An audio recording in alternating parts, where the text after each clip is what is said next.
Hello, and welcome to another Learning from Home webinar hosted by Michigan Virtual. I'm Stacey Schuh, and in today's session, we're going to be talking about tips for supporting parents who are working from home and teaching from home. Before we dive in, I did want to let everybody know that we have a wonderful list of resources and webinars that can be found on our michiganvirtual.org/learning continuity page. So go ahead and check those out. These webinars are completely free, and I would encourage you to visit the site. I am so excited today to be joined by three educators from around the state of Michigan. First off, I'd like to welcome Ann Perez, who is the Senior Professional Learning Specialist here at Michigan Virtual. Welcome, Ann. I'd also like to welcome Holly Boleski, who's the lead instructor of collaborative partnerships here at Michigan Virtual. And finally, welcome to Emily Sicilia, who is the professional learning services manager here at Michigan Virtual. Hi, everybody. How's everybody doing today? Good. Doing well. Great. Good. Well, to kick us off, I have a question for you. As an educator and a parent who's working remotely right now, do you have any moments that surprised you, or maybe some challenges that came up? I know for myself, I have a few, but I'm curious if I'm the only one out there. So my question to all of you is, as educators and parents working remotely, what have been some challenges or things that have surprised you with regards to working and learning from home? Hi, Stacey. I'll get us started. So I think what surprised me the most is I typically work from home, usually every week. I'm very used to working at home and having my kids at school. So the transition of continuing my work has seemed very normal. However, now that I've added my three children into my home environment, it's actually surprised me how much of a disruption that has been. I've never quite thought about what it means when my kids are gone for 7 hours a day versus what it's like when they're home now. I think I also realized how very different my three kids' schedules are. I have a kindergartner, a fourth grader, and a ninth grader. And so what they were used to facing day to day at school, for example, start times and end times, and then just like their normal rhythm has been a little bit of a challenge. I tried to start their home learning experience with a one-size-fits-all schedule. We're all going to start our work at a certain time. We're all going to take breaks at a certain time.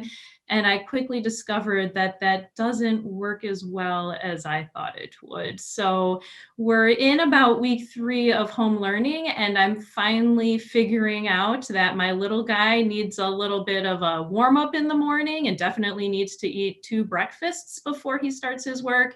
And my teenager just kind of goes to where he starts working and gets started, and I figured it's best to let him kind of start on his own. And my daughter, she's a trooper. Again, she kind of has her little zone and goes and attacks her list of activities for the day. But I think that is what surprised me the most, is I thought I could create a schedule for us all to stay on, and that hasn't quite been the case. I think the other thing I realized that I kind of missed, which is a little bit of a surprise, is my commute time. I think it helped kind of put a bridge between home and work when I would go into the office. And so losing that a little bit, and losing the taking my kids to the bus stop, those natural pauses in my workday have been surprises for me. I will gladly echo Ann's sentiments that even as a normally remote worker, having your children home with you is definitely a challenge. And for me, what I'm most surprised about is, even if I have an activity or an event that I'm asking them to partake in, whether it be coloring or alphabet or whatever, my children are younger. If they need help with something and I need to go assist them really quickly, then I have to come back, and it takes me a moment to kind of get back into what I was doing. So there's just a lot of those moments in between tasks, and managing that is definitely a challenge for me. I think one of my biggest challenges and Anne, I think you were talking about this earlier, but I think it comes down for me is control.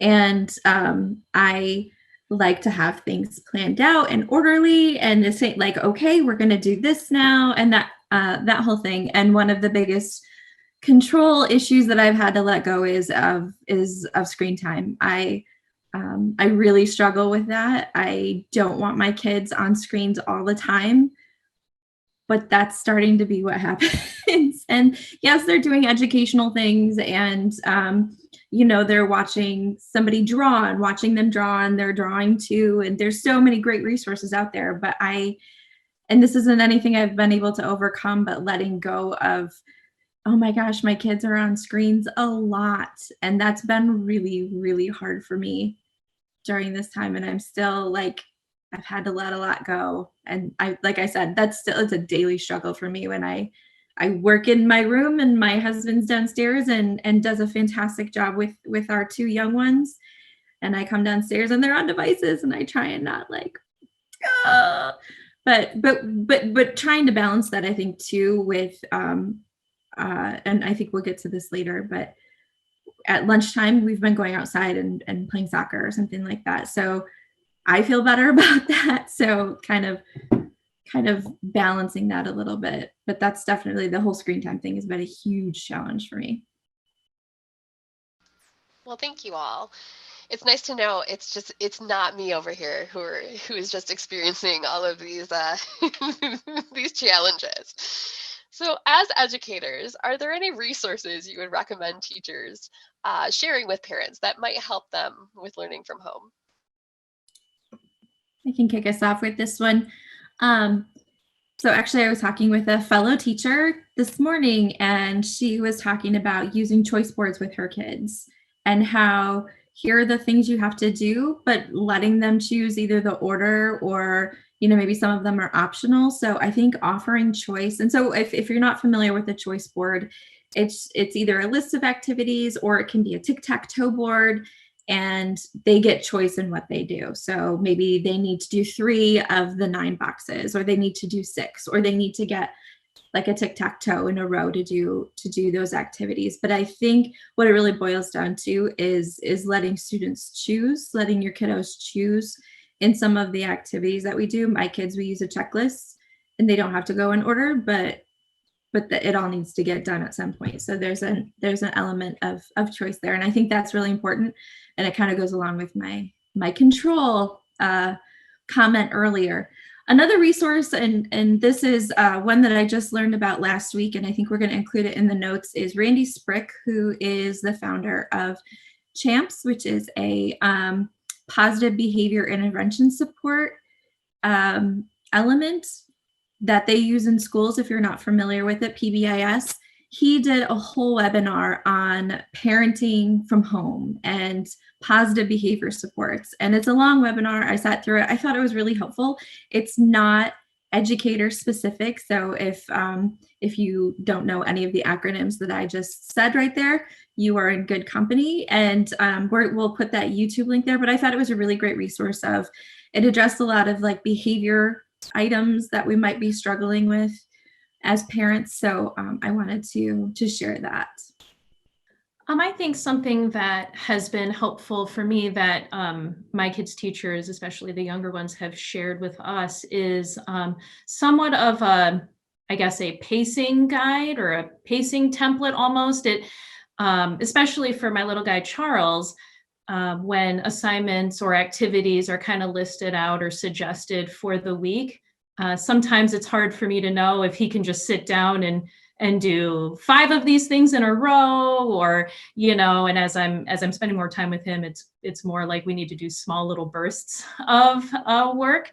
But his teacher, it has been really great about kind of suggesting one activity per subject that she's outlined. And that for me, just with my specialty, not in kindergarten, as a former high school teacher, I've just really appreciated knowing, okay, if I'm going to complete some tasks with my kid, maybe these 3 things for the day, it just kind of helps me understand what I should be doing.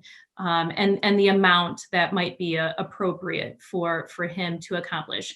And obviously there's flexibility in there, and there's no expectation that that has to get done for the day, but it is just a guide for me to kind of know where I should start, and maybe when it's a good time for us to to stop and switch gears too. So I've really appreciated just resources of suggested pacing, or maybe, you know, what amount should be accomplished in a given day or over a period of time. I'll agree with Anne again. I think it's really important to share those resources with parents in terms of what the expectation is for the child or the student. And it seems pretty obvious, but I don't want that to get lost in some of the larger messages that if a student is to succeed at home, they really need the support of their parent. And that means their parent is on the same page as them. So are there tips then for parents to help them provide support to their children who are learning from home? I'm asking for a friend here. I feel like I kind of just touched on this, so I'll get us started here. But just keeping parents in the loop and on the same page in supporting their students and supporting their learners.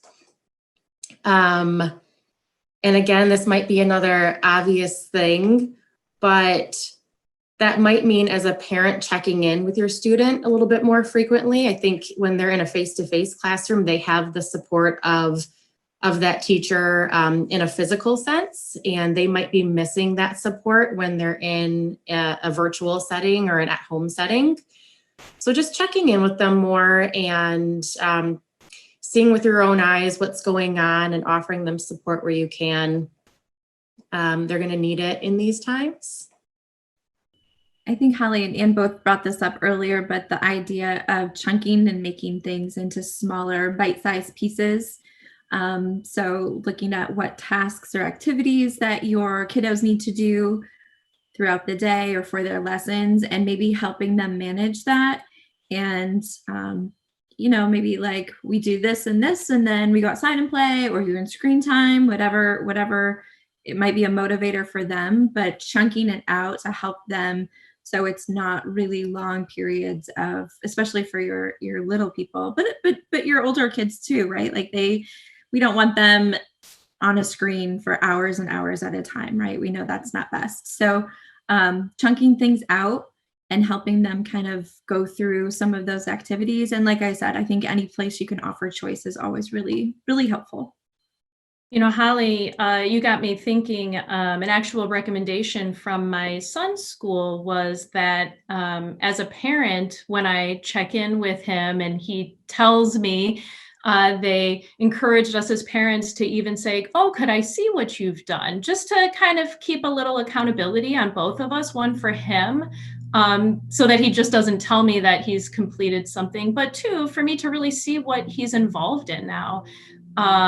You know, I think it's pretty easy for all of us to sometimes get, you know, involved in our work. I'm trying to work and I can see my son working and my other kids working, but kind of being intentional about checking in and really seeing what it is. Or, you know, I know he's been asking me questions sometimes, and sometimes I try to have an answer, and other times I encourage him, you got to reach out to your teacher. But I did really appreciate your comment on that.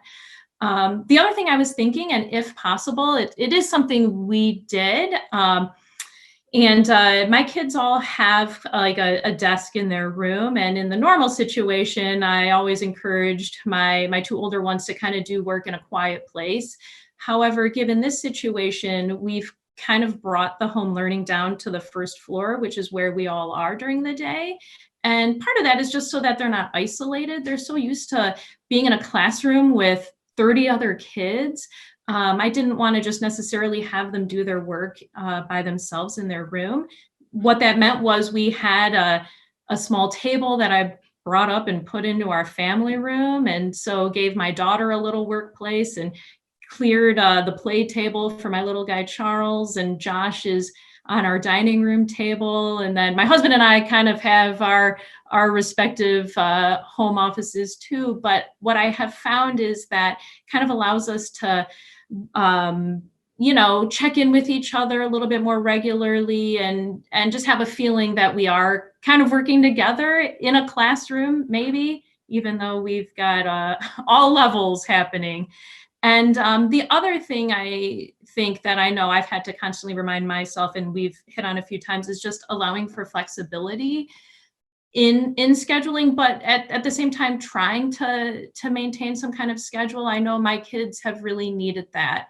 My son, we encourage him to check in on his tasks for the day by 8 a.m., which I'm sure sounds pretty horrible by a teenage standard, but he was used to getting on a bus at 6:30 in the morning and starting school before 8 a.m. So we've been trying to, although he gets to sleep in now, been trying to maintain somewhat of that normality of just getting a plan for his day and using his planner. We encourage him to use his planner to write out all those tasks, to kind of keep those skills that he was using in school here, so that he can continue to build on them and be proactive in his own learning. So giving him his space to do that, but trying to create a little bit of a routine with the fact that flexibility has to be in place. So it's a delicate balance, but just some thoughts that have been helpful as we've been trying to figure this out each day. I just wanted to piggyback off what Anne was saying, especially I think for our younger kids, the routine and the normality of things is really helpful, especially if you're just getting started with some home learning, and really thinking about maybe taking some time and walking your kiddos through, okay, when we get up in the morning, this is what we do, and then this, and spending that time with them in the very beginning to walk them through, this is how it's going to go, this is our routine. And ideally, fingers crossed, that will free up your time later, because they'll be pretty independent up until a certain point of, okay, I know I need to do X, Y, and Z, and my parents or my family can help me at this point. But I think I really encourage parents, if you're starting the home learning, to get into a routine, and I think it'll pay off later. So you don't have to be with them for every step of the day, every step of the day and every step of the way, to help support them. And also, I just wanted to come back to, I think Holly said it originally, but I was on a webinar with Anita Archer, and she talked about show and tell at the end of either a lesson or the day, and having your kid kind of brag a little bit. Okay, tell me what you did today. And another way to kind of connect, and for an accountability piece, but making it positive and like, oh, let me see all the wonderful things that you've done. So I really like that idea. I love that idea too, Anne, about having your students work together, your kids work together, because it is a fact of life now that so many of our students are going to be missing that camaraderie of having their peers working alongside them. And it kind of spurred an idea with me of kind of doing what we're doing now, and maybe having a child meet with someone in their classroom and complete their lessons together, or complete a lesson together, or watch a YouTube video together, do something if there's not a plan in place, so that at least they have that camaraderie of that peer, and hopefully that'll help motivate them a little bit more. It kind of takes me back to the days of the one-room schoolhouse, right? Where you got all levels together. And it was kind of sweet. Josh needed to study for a vocab test. And so he reached out to Sophia and said, hey, can you quiz me on these? And I don't think that would have happened in any other circumstance other than the situation we have right now. So some good sibling bonding happening. Well, I appreciate all these tips. And as a parent, I would say that I am copiously taking notes over here, because we started with a schedule and I just need to be better about sticking with it. But I love all of those suggestions. So thank you. My final question for all of you has to do with supporting educators. And during this time of uncertainty, what tips would you give educators in terms of self-care? In terms of self-care, I think I mentioned earlier, my husband is also an educator, and so he's trying to figure out what he needs to do, and he connects with students But, that's going to change a little bit coming up in terms of the amount and what is asked of him and what he's asking of his students. So we've been really tried to be really intentional with tapping out. And so, as I mentioned earlier, he's with them for most of the day while I'm working. And so we try and have a routine when I'm done working in the evening, I go downstairs and I tap him out and he goes somewhere else by himself and does whatever he needs to do to kind of have a break from everything and the kids. And not that they're they're generally really good, but I feel like we don't have alone time that much anymore. And so really being intentional with relieving your partner with some of those kid duties and just having time by ourselves has been really, really helpful for both of us, I think. I'm going to borrow from 7 Habits of Highly Effective People here and remind people that you need to sharpen the saw. If you are to be an effective person and an effective teacher, an effective educator, parent, spouse, whatever it is, you need to take care of yourself. And for me, that means taking care of myself by taking a walk and connecting with nature and getting some fresh air and some vitamin D, although it might be somewhat difficult on cloudy days in Michigan, but we do our best. But just taking that few moments for yourself to recharge, then I can usually get back into a task or get my kids on a task with a little bit more calmness and a little bit more patience.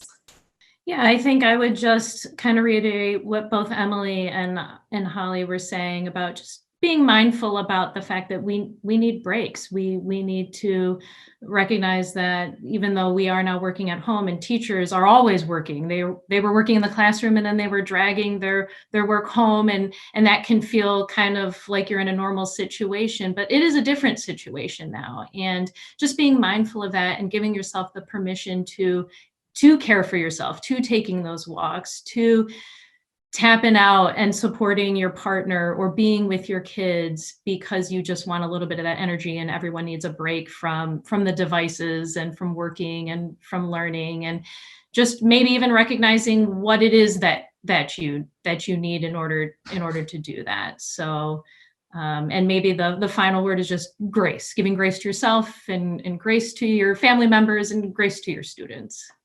Those are wonderful words of wisdom. And I myself will be taking a walk later on tonight, thanks to all of you reminding me that we need to sharpen the saw. And so with that, I just want to thank all of you for joining us today and taking time out of your busy schedules. I know that you have a lot on your plates right now, so I very much appreciate you coming and joining me today. Just a reminder for our viewers that we have resources on the Michigan Virtual Learning Continuity website, which you can find at michiganvirtual.org/learning continuity. And then if you have any questions for our panelists or us in general, please feel free to email me at the email address listed there, or you can follow us on Twitter at Michigan Virtual or at Stacey_edu. And again, I would just like to thank my panelists today. It has been amazing to talk to all of you, and good luck with everything. Thank you so much. Have a good day, everyone.